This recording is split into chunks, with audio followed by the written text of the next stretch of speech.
Competition biology के YouTube channel में students आपका वेलकम है। चैप्टर 6 उद्विकास कक्षा 12 का जो है उसके क्वेश्चंस जो हैं वो आपका इस वीडियो के अंदर देखते हैं।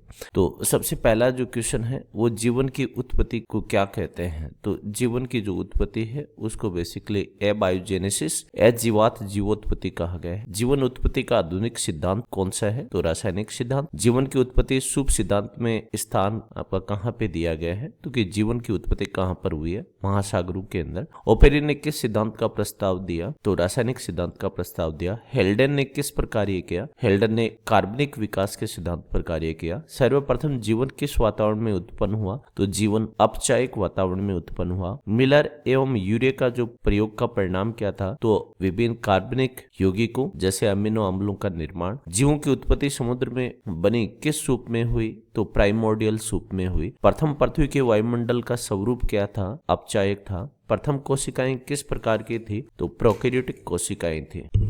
प्रथम जीव कौन थे? तो विषम पोषी थे आपका हेटेरोट्रॉप्स। यूकेरियोट्स के उत्पत्ति सिद्धांत को क्या कहते हैं? तो एंडोसिम्बायोसिस कहते हैं। क्लोरोप्लास्ट की उत्पत्ति किससे हुई है? साइनोबैक्टीरिया से। माइटोकॉन्ड्रिया की उत्पत्ति किससे हुई? तो एरोबिक जीवाणु वायवीय जीवाणु से माइटोकॉन्ड्रिया की उत्पत्ति हुई है आपका। पृथ्वी की आयु कितनी मापी जाती है? पृथ्वी की आयु 4.5 बिलियन मापी जाती है।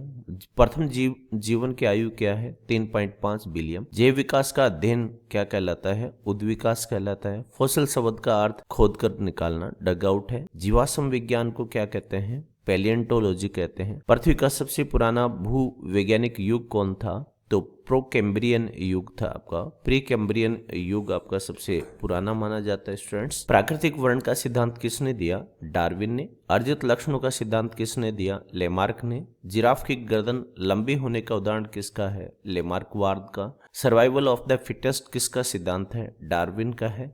प्राकृतिक चयन में चयन की इकाई क्या होती है? तो इंडिविजुअल होता है, व्यक्ति होता है।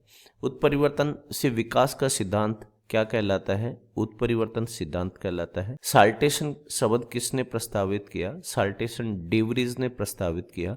नई प्रजाति बनने की प्रक्रिया को क्या कहते हैं? स्पेशिएशन कहते हैं आपका, जाति निर्माण। सहजात समानता को क्या कहते हैं? होमोलॉगी या आपका सजातीयता कहते हैं। सहजात असमानता को क्या कहते हैं? तो आपका समवर्ती कहते हैं, एनालॉगी कहते हैं। चमगादड़ का पंख और मानव की भुजा किसका उदाहरण है? तो होमोलोगस समजातता का उदाहरण है। आपको चिड़िया के पंख और मक्खी का पंख किसका उदाहरण है? तो समवर्ती अंग एनालोगस के उदाहरण है। विकास में विचलन जो होता है उसको डाइवर्जेंस बोल देते हैं, अपसरण बोलते हैं। और विकास में अभिसरण जो है, मिलन जो है, उसको अभिसरण बोलते हैं। डार्विन की पुस्तक का नाम क्या है? तो डार्विन की पुस्तक का नाम ओरिजिन ऑफ स्पीसीज है। ओरिजिन ऑफ स्पीसीज ये डार्विन की पुस्तक का नाम है। डार्विन ने यात्रा किस आपका पोत में की? जहाज में की, बीगल में। डार्विन ने किस द्वीप का अध्ययन किया? गालापागोस द्वीप का अध्ययन किया। डार्विन की चिड़िया आपका किसको कहा गया? फिंच जो है उसको कहा गया स्टूडेंट्स, फिंच को कहा गया है। फिंचेस में चोंच परिवर्तन किसका उदाहरण है? अनुकूलन का उदाहरण है, अनुकूलन का उदाहरण है।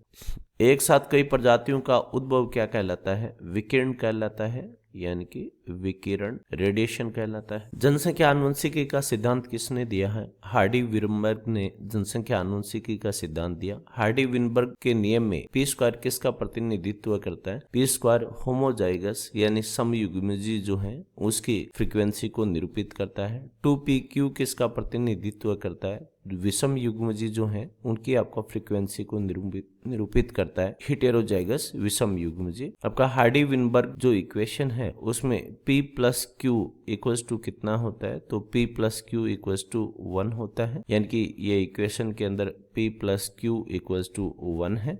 और इसका यदि हम बाइनोमियल इक्वेशन में इसको कन्वर्ट करें तो ये आपका हो जाती है p square plus Q square plus 2pq और इक्वल्स टू 1 होता है स्टूडेंट्स। हार्डी विनबर्ग स्थिरता किस पर आधारित है? साम्य के ऊपर आधारित है, आपका संतुलन के ऊपर आधारित है, इक्विलिब्रियम पर। विभिन्नता का स्रोत क्या है? उत्परिवर्तन है। छोटे आबादी में जीन आवर्ती परिवर्तन को क्या बोलते हैं? तो छोटे आबादी के अंदर जीन आपका आवर्ती परिवर्तन को विचलन कहते हैं, ड्रिफ्ट कहते हैं। फाउंडर इफेक्ट किसका उदाहरण है? विचलन का उदाहरण है। डार्विन के अनुसार विकास का आधार क्या है? तो डार्विन के अनुसार विकास का आधार वेरिएशन है, विभिन्नताएं हैं। व्यक्ति का अप्रत्याशित पलायन क्या कहलाता है? इंडिविजुअल्स का अप्रत्याशित पलायन जीन प्रवाह कहलाता है, जीन फ्लो कहलाता है। उत्परिवर्तन का स्रोत क्या है? तो उत्परिवर्तन का स्रोत म्यूटाजेंस को माना गया है आपका, यानी कि उत्परिवर्तन उत्पन्न करने वाले कारक। जीन आवर्ती में परिवर्तन को क्या बोल देते हैं? इवोल्यूशन, उद्विकास। स्थिर जीन आवर्ती किससे संबंधित है? साम्यावस्था से संबंधित है। छोटी विलगित जनसंख्या में तीव्र विचलन को क्या कहते हैं? बोटलनेक इफेक्ट कहते हैं। जीन का स्थायी परिवर्तन तो उत्परिवर्तन होता है। डीएनए में बाहरी कारकों से परिवर्तन को प्रेरित आपका उत्परिवर्तन बोलते हैं। स्वयं उत्पन्न उत्परिवर्तन को स्पॉन्टेनियस बोलते हैं। अचानक या स्व प्रेरित बोलते हैं। अनियमित मिलन को यादृच्छिक आपका मिलन कहते हैं। समान प्रजाति के बीच प्रजनन जो होता है उसको अंतः प्रजातीय प्रजनन, इंटरब्रीडिंग कहते हैं। भिन्न आबादी के बीच जीन बहाव को माइग्रेशन या विचलन कहते हैं या प्रवाह बोलते हैं। जीवाश्म किस प्रकार का प्रमाण है? जीवाश्म प्रत्यक्ष प्रकार के प्रमाण है। अम्बेर किसका उदाहरण है? अम्बेर रेजिन का आपका उदाहरण है। जीवाश्मों के अध्ययन को क्या कहते हैं? पैलियोंटोलॉजी कहते हैं। जीवाश्म की आयु निर्धारण कौन सी तकनीक के द्वारा की जाती है? डेटिंग तकनीक के द्वारा। रेडियोधर्मी आयु निर्धारण रेडियोमेट्रिक कहलाता है। जीवाश्म लाइनों की निरंतरता को क्या बोलते हैं? जातिवर्तीयता, फाइलोजीनी कहते हैं। जीवों की पारस्परिक समानता बताती है तो समजातता को, होमोलॉगी को। बिल्कुल समान कार्य करने वाले पर संरचना में अलग आपका अंगों को क्या बोलते हैं? समवर्ती, एनालोगस बोलते हैं। सांकेतिक विकास समानांतर विकास होता है। जीवाश्म अभिलेख क्या दर्शाते हैं? उद्विकास को दर्शाते हैं। प्रथम कशेरुकी जीव कौन थे? तो मछलियां थी। प्रथम स्थल जीवी कशेरुकी जीव कौन थे? एम्फीबियंस थे, उभयचर थे। प्रथम उड़ने वाले जीव आपका पक्षी हैं। प्रथम स्तनधारी मेमेल्स हैं। मनुष्यों जैसे जीव का उद्भव आपका प्राइमेट्स वर्ग के अंदर। जीवित जीवाश्म आर्कियोप्टेरिक्स को कहा गया है। प्रथम सरीसृप रेप्टाइल्स हैं। प्रथम पक्षी आर्कियोप्टेरिक्स। प्रथम प्राइमेट्स का युग इयोसीन युग होते हैं। आप मनुष्य का विकास जिस युग में हुआ? प्लेस्टोसीन युग के अंदर हुआ। प्रथम प्राइमेट्स का युग इयोसीन, मनुष्य का विकास जिस युग में हुआ वो प्लेस्टोसीन युग था। स्टूडेंट्स, मानव का वैज्ञानिक नाम होमोसेपियंस। मानव पूर्वज ऑस्ट्रेलोपिथेकस। सबसे पुराने मानव पूर्वज रामापिथेकस। प्रथम सीधे चलने वाला मानव होमो इरेक्टस। आग का उपयोग किसने किया? होमो इरेक्टस ने। गुफा चित्रकला किसने विकसित की? होमोसेपियंस ने। निएंडरथल मानव का वैज्ञानिक नाम होमो निएंडरथेलेनेसिस। आधुनिक मानव का सीधा पूर्वज क्रो-मैग्नोन मानव। मानव विकास का मूल महाद्वीप अफ्रीका।